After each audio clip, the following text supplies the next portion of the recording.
We're here on a cloudy autumn day in 2018 speaking with Tom Sullivan, who was president of the Massachusetts Medical Society between 2003 and 2004.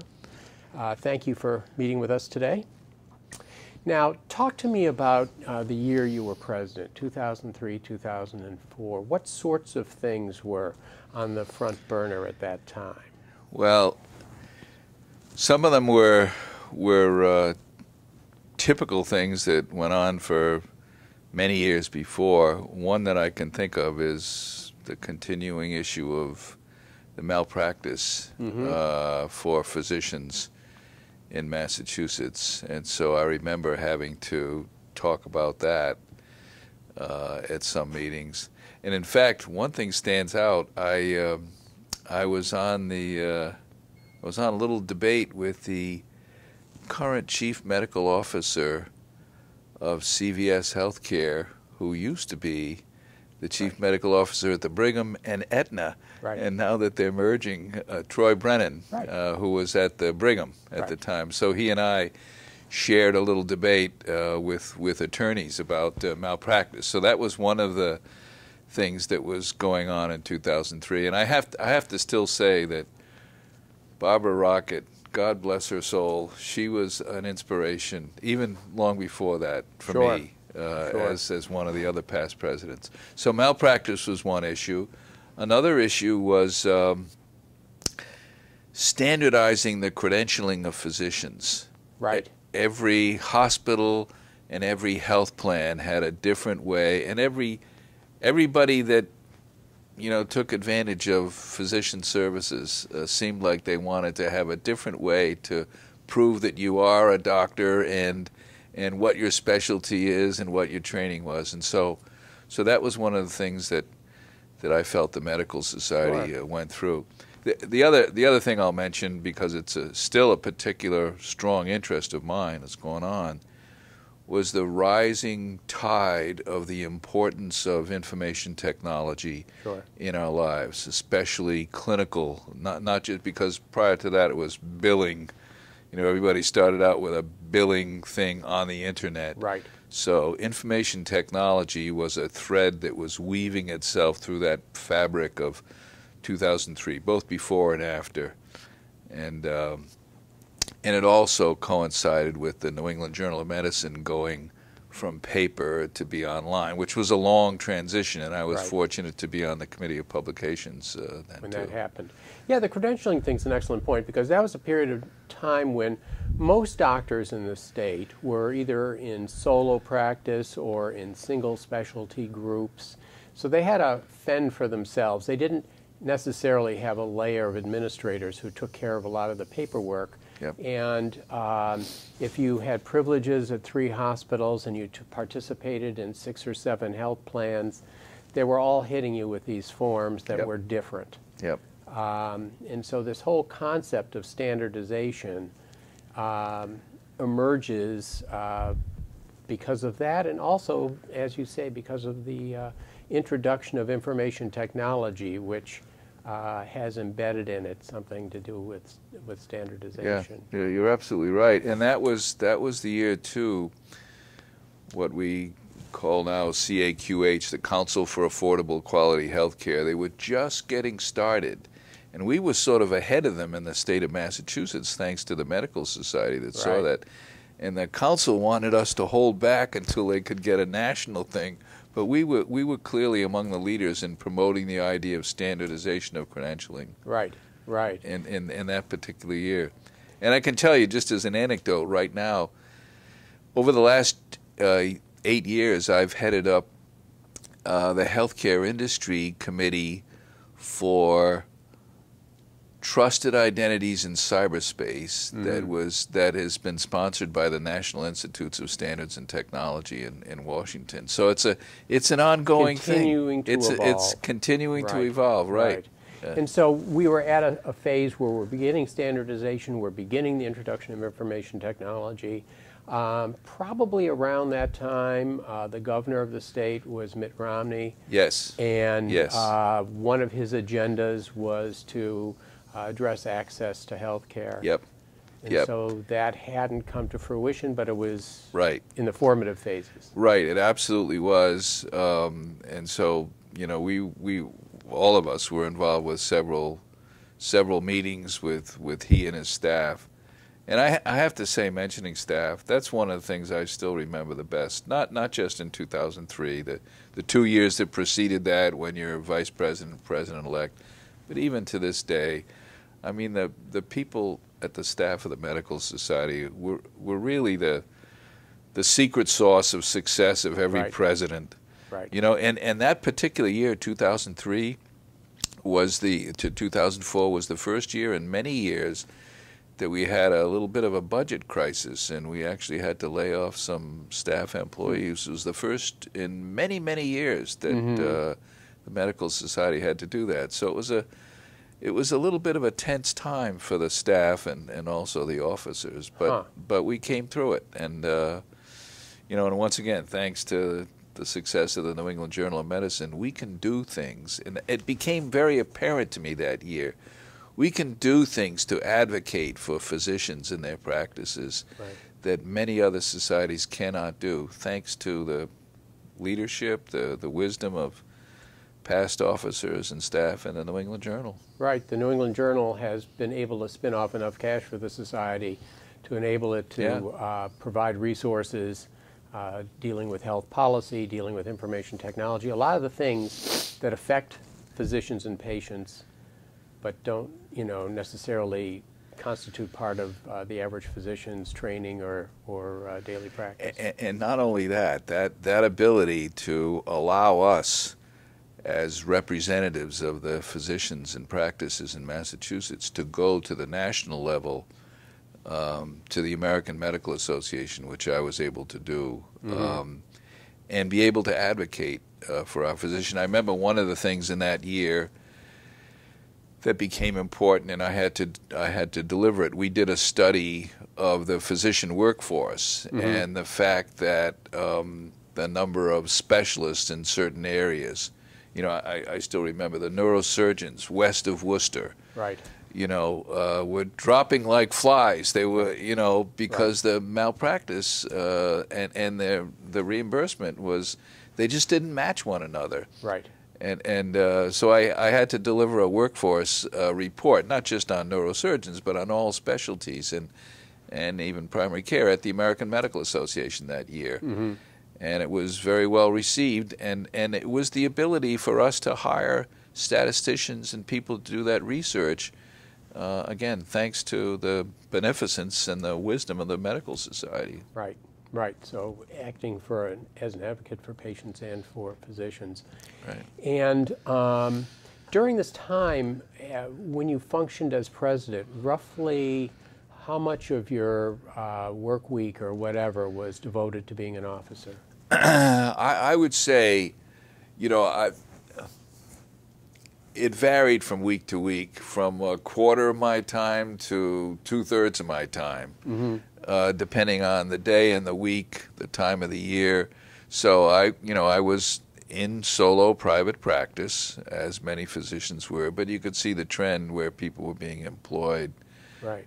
And yet I had been, for the first 9 years of practice, I was in solo private practice on the North Shore. And then I became the medical director of the Blue Cross HMOs that opened up on the North Shore. And so I had to hire a number of physicians and supervise them. But that lasted about 11 years. When the Clinton health plan failed, most of the insurers around the country, including Blue Cross, decided it's too difficult to manage doctors. We don't want to employ them anymore. So they unloaded. In those days, it was Medical East, Medical West. It was not.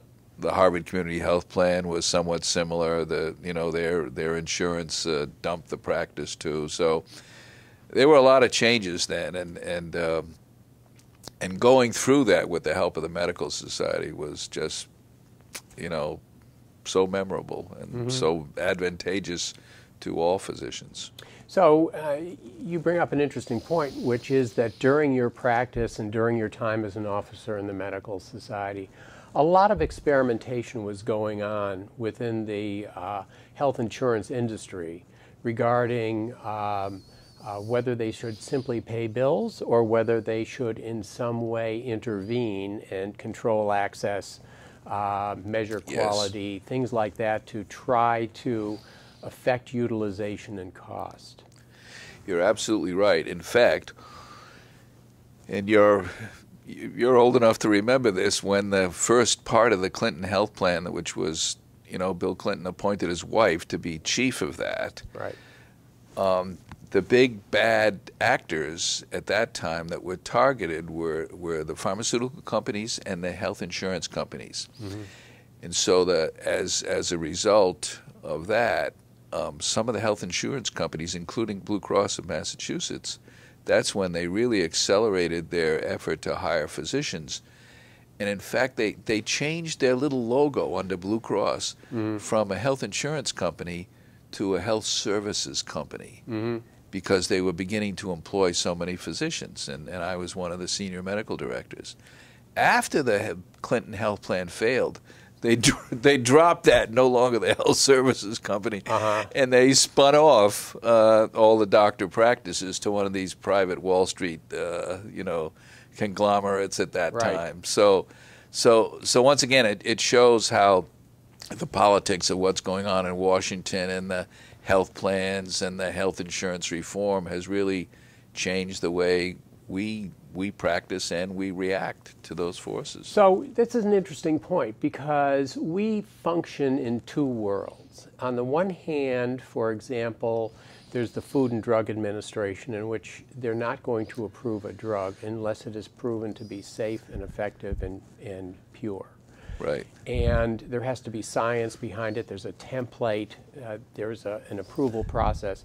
On the other hand, we function in a world where our ability to practice medicine, the treatments we can administer, the payment systems in which we work, are changed more within a political process than a science process. There may be a veneer of science to some of these changes, but there isn't the template of approval that says this is safe and effective, and therefore you can go ahead and apply it to how people get treated.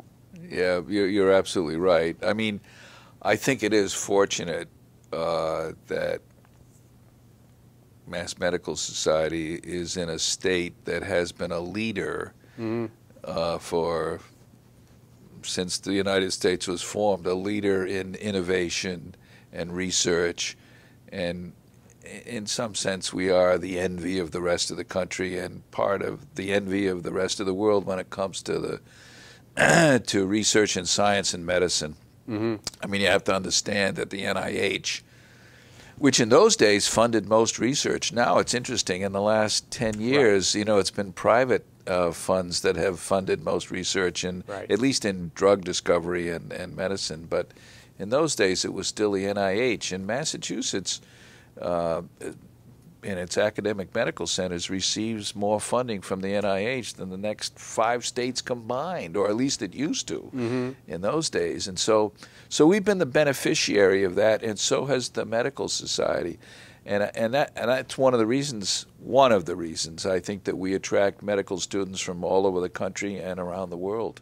So you bring up the fact also that among the physicians that the medical society serves, there are different populations. There are the solo practice clinicians, there are the researchers, there are the academicians who are publishing and teaching, and so we have a diverse group that we need to satisfy. We do, but even when I was president, for many, many years, we've had the highest number of doctors per capita of any state in the country. Right. No one even comes close to us, even, and we also have, lesser known fact, the highest number of nurses per capita of any state in the country, at least we did then.